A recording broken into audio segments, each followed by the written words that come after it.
आज की वीडियो में हमारा विषय है बंदिश या स्तंभन का प्रयोग, जिसको मैं विस्तार से बताने के पहले अपने एक व्यूअर हैं इनका एक प्रश्न का उत्तर दे देता हूं। इन्होंने कहा है कि वशीकरण के जो है तरीके बताने की कृपा करें, तीव्र, मध्यम, उग्र। तो ये मैंने पहले बताया भी है कि वशीकरण की खाली बात नहीं है, जितनी भी तांत्रिक क्रियाएँ होती हैं उसमें श्रेणी इसी तरीके से होती है कि वो शमशानी क्रियाओं से की गई है, भोग दे करके की गई है, सिफली इल्म की है या नूरी इल्म की है।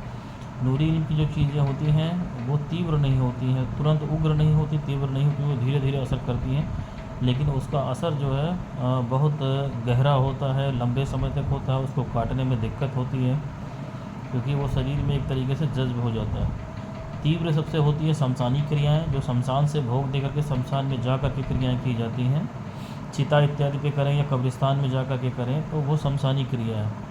ज़्यादातर ये सिफली अमाल में होता है, नूरी अमाल में नहीं होता। तो सबसे तीव्र वही होता है।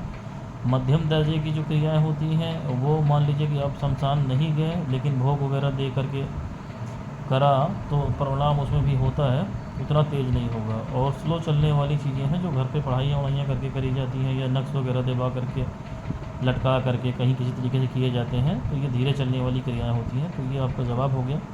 अब हम अपने विषय पे आते हैं। आज का विषय ये है कि बंदिश या स्तंभन का प्रयोग क्या होता है। तंत्र में बहुत महत्वपूर्ण क्रिया है ये। बंदिश माने बांध देना, या स्तंभन मतलब उसको कहीं रोक देना। अब बंदिश किस किस प्रकार की प्रैक्टिकली होती है। शादी विवाह की बंदिश होती है जनरली जो की जाती है आजकल की, शादी विवाह बांध दिया गया, कारोबार बांध दिया जाता है, रिश्ते बांध दिए जाते हैं, पति पत्नी के संबंध बांध दिए जाते हैं।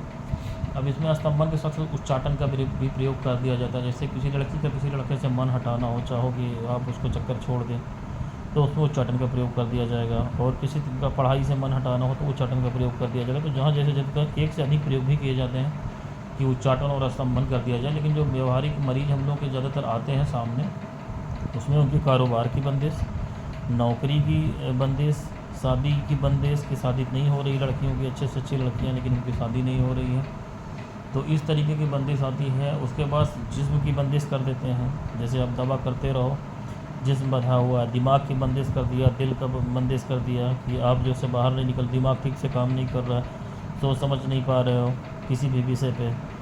तो इस तरीके से ये बंदिश का काम होता है, जिसको स्तंभन का प्रयोग करते हैं कि जिसको बांध दिया गया वो चीज़ रुक जाएगी। फिर वो चाहे सिफली इल्म से किया गया हो और चाहे नूरी इल्म से किया गया हो, उस तरीका उसका प्रभाव होता है। सिफली इल्म में फिर वही तरीका है कि शमशानी क्रियाएँ या भोग देकर के किया जाएगा, तो इसमें आत्माएँ अनिवार्य रूप से जाएंगी इस काम को करती हैं, जिस तरीके का काम करवाते हैं। तो उस तरीके का आत्मा भी आज मैं इसमें एक अलग से वीडियो में इसमें अभी डालता हूँ। तो कैसे काम ये होता है तंत्र विद्या वाला, हर काम के लिए अलग अलग आत्मा का चयन करना पड़ता है। तो ये कुल मिला के मामला है कि नूरी इल्म से किया गया तो मंत्रों के जरिए किया जाता है, और अगर सिफली इल्म से किया गया तो उसमें आत्मा भोग लेकर के जाती है, कैद की हुई आत्मा जाती है। ये इसका तरीक़ेकार है। और फिर उसमें व्यवहारिक बात वही है कि अगर कोई शक्ति आपको बचा रही है, चाहे दरगाह मजार की, हिंदू देवी देवता की, या आपके कोई और आमाल जो आप पढ़ रहे हों, तो पूरी तरीके से उसका प्रभाव नहीं होता है उतनी तीव्रता से। लेकिन अगर आप एक आम आदमी हैं और कोई बचाव का इंतज़ाम नहीं, कोई हिसार नहीं, कोई तावीज़ नहीं, सुरक्षा कवच नहीं, तो 100% इसका प्रभाव होता है। और इसमें बंदिश के मामले में आमिलों के आमाल बांध दिए जाते हैं। अगर आपने कोई बड़ी ज़कातें किसी अमल की नहीं कर रखी हैं, छोटी छोटी ज़कातें कर रखी हैं, जैसे ग्रहण की ज़कात कर ली या ज़कातें आपने सगीर कर ली है, तो इस आपके अमाल को बहुत आसानी से कोई बड़ा तांत्रिक बांध सकता है।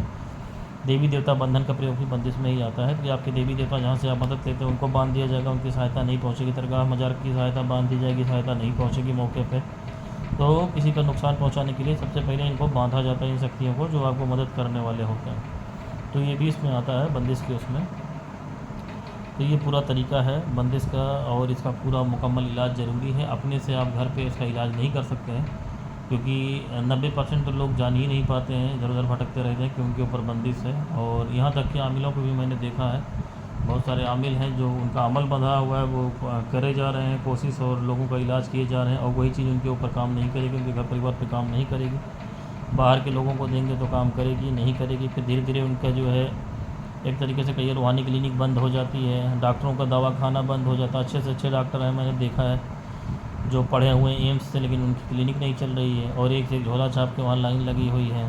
तो इस तरीके का मामला है। और नौकरी आपकी छूटती चली जाएगी, एक नौकरी मिलेगी, दूसरी लड़की सुंदर से सुंदर होगी, लेकिन जब उसको कोई देखने आएगा तो इस तरीके की घटनाएं अगर आपके जीवन में घट रही हैं कि नौकरी नहीं लग रही, नौकरी छूटी जा रही है, मिल नहीं रही है, कारोबार नहीं चल रहा है, लड़की की शादी नहीं हो रही, पत्नी पत्नी के संबंध नहीं हो रहे, कोख बंदिश है, अगर बच्चे नहीं रुक रहे हैं, पेट में बच्चे हो ही नहीं रहे हैं, पूरी तरीके से बांध दिया गया है, तो उसमें गर्भधारण नहीं हो पा रहा है, तो ये सब चीज़ों पे आप दवा करने के अलावा, दुनियावी मामलात में इलाज करने के अलावा ज़रूर से किसी आमिल से संपर्क करें जो इसका मुकम्मल इलाज करें, तभी इससे निजात होगी। नहीं तो बाह्य कारणों से आपकी पूरी ज़िंदगी बीत जाएगी, इसमें आपका समाधान नहीं होगा। तो इतना जो पब्लिक प्लेटफॉर्म पे इसमें बताने लायक था वो चीज़ें मैंने बताई। बाकी किसी को कुछ और पूछना इसमें हो तो आप हमारे व्हाट्सएप नंबर पर आप अपना मैसेज कर सकते हैं। आज के लिए इतना ही।